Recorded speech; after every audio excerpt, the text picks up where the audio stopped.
Hello po, dito naman po sa video na ito, ituturo po namin kung paano po gamitin ang Pisofy Admin Dashboard. So makikita nyo po dito po sa Clients Portal, connected na po tayo sa ating Piso Wi-Fi. Meron po tayong hinulog na coins, ang katumbas po nun ay 8 days, 5 hours, 59 minutes, and 4 seconds and counting. So, pupunta naman po tayo ngayon sa Admin Dashboard. Itatype po natin sa ating browser 10.0.0.1/admin, and then click lang po yon. At ang ating default na username at password, ito po, administrator, caps po yon, automatic sign out sign. So administrator po, big letter po yon, and yung admin 12345. So pagka-login nyo po sa admin dashboard, ito po ang inyong makikita. So meron pong Wi-Fi client na isa, which is ito pong gamit po natin na device. At ang sales niya po ngayon, yung hinulog po natin ay 150. Ayan, overall sales, dito rin po natin makikita.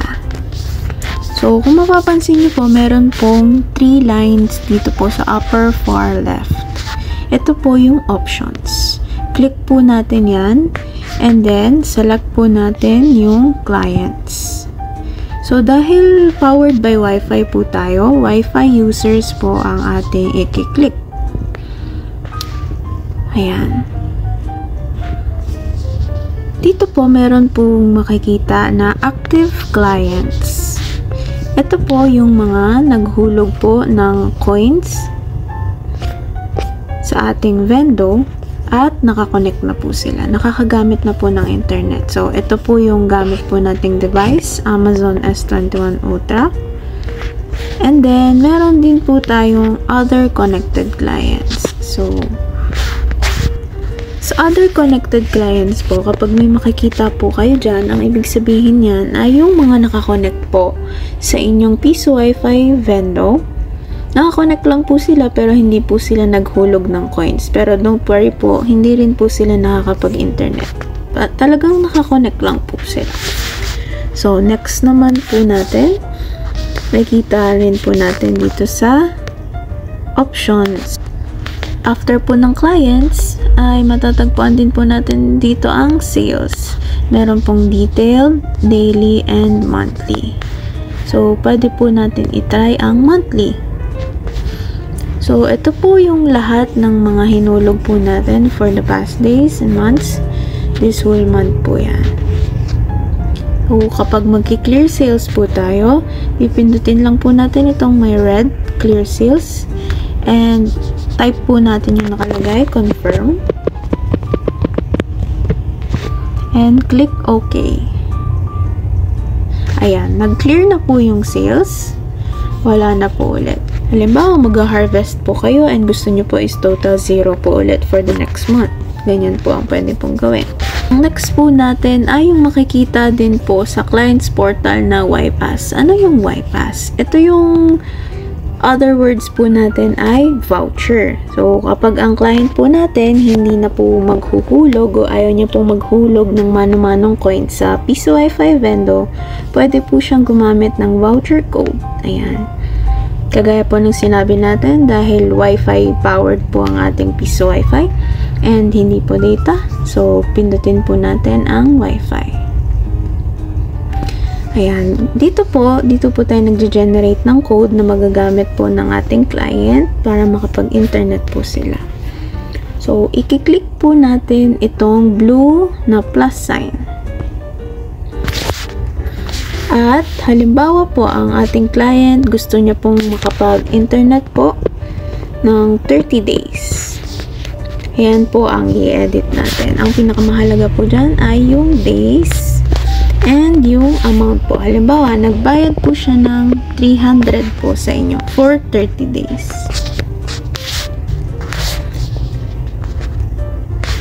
At ito rin po sa quantity kung ilan po yung ma-generate na code.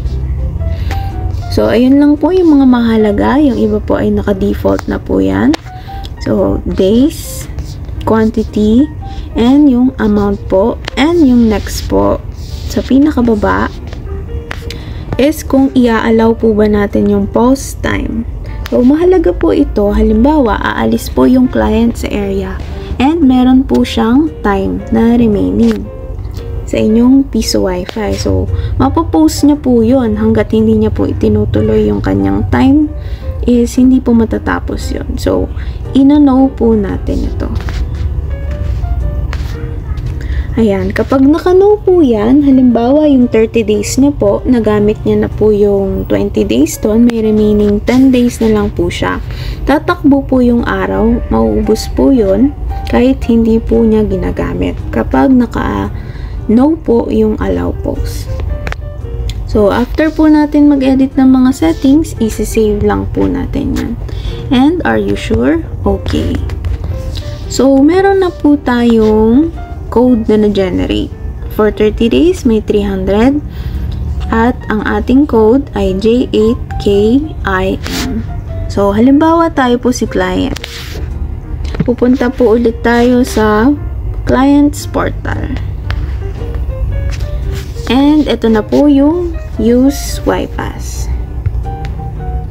And, dito lang po natin ita-type yung nakita po nating code kanina. J8KIM.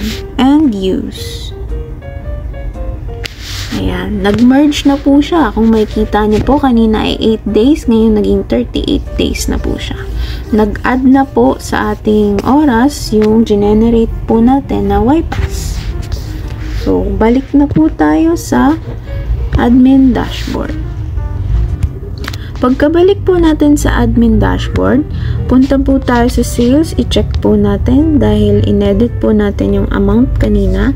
Meron pong pumasok sa sales na 300. Ayan na po yung iaabot po sa inyo ng inyong client kapag magbabayad na po siya ng kanyang YPass. Ayan. Pwede po natin ito i-clear ulit para 0 po ulit ang ating sales. Ayan, 0 na po ulit.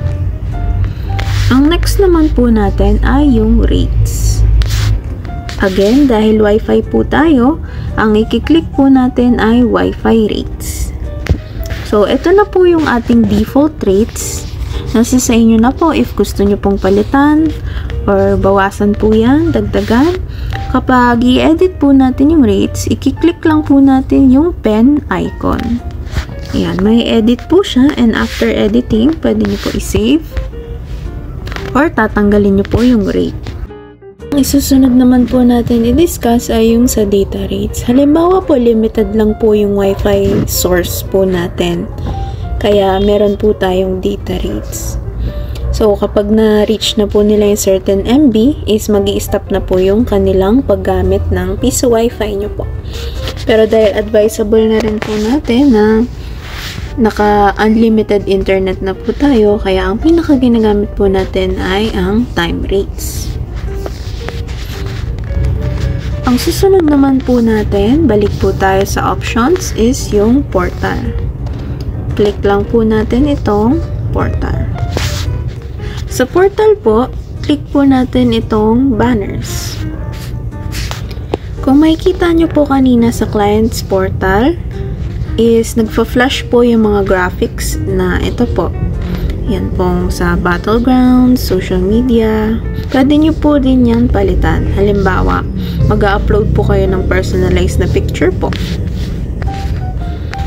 Follow lang po natin kung ilang MB po yung required para ma-upload po natin yung picture na gusto po natin. Pwede po rin po siyang tanggalin. Click lang po itong X icon. Pwede po siyang i-reorder. Ayan. Kung paano po yung pagkakasunod-sunod na makikita po siya dun po sa client's portal. Ang next naman po natin sa portal is yung audio. Ayan. Ito naman po yung tunog po na maririnig kapag nag-i-insert coin po. Pwede rin po yan palitan. Depende po sa gusto nyo po. po yung kapag nag-success na. At ito po yung habang naghuhulog po ng coin. Ang next naman po natin ay yung Wi-Fi option. Sa Wi-Fi options po, yan, click po natin yan.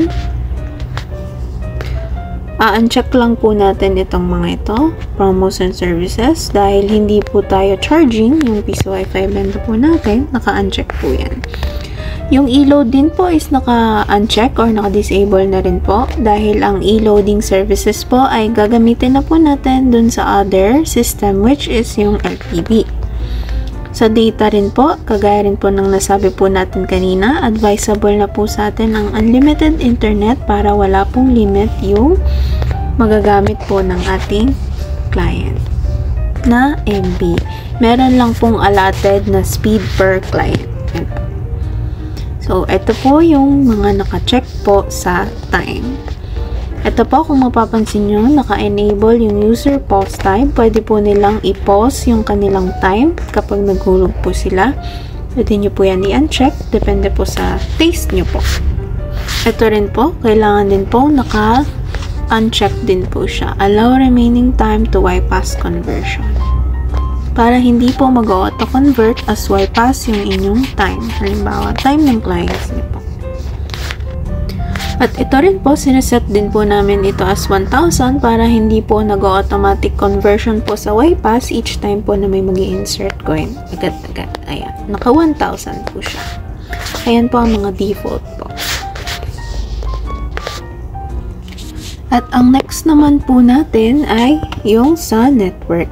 Click po natin yung network and then yung client control. Dito po makikita kung ano po yung allotted speed per client po. Ayan po. 3 Mbps po. 5 Mbps. 3 Mbps po. And 5. Ayan po. Ayan po yung mga allotted speed po para sa kanila. Ang next naman po natin ay sa device. Dito po siya sa pinakababa. Ayan. Kung makikita nyo po is license po ang Pisofy Vendo. Ayan po. At kung makikita nyo po, meron din pong reboot po dito. Pero ang pinaka-basic po nating troubleshooting and rebooting is ibubunot saksak po si Vendo. Ayun po, balik na po tayo sa main dashboard. Dito rin po sa dashboard, panghuli na po is kung paano nyo po ma-change yung password po. Ito po ay gagawin po natin. Pagdating po sa inyo ng Vendo, pwede po kayo mag-change ng password para hindi po ma-hack ang inyong admin dashboard. Ayan. Current password po is yung kaninang admin12345 and dito po yung new password and confirm and then change po.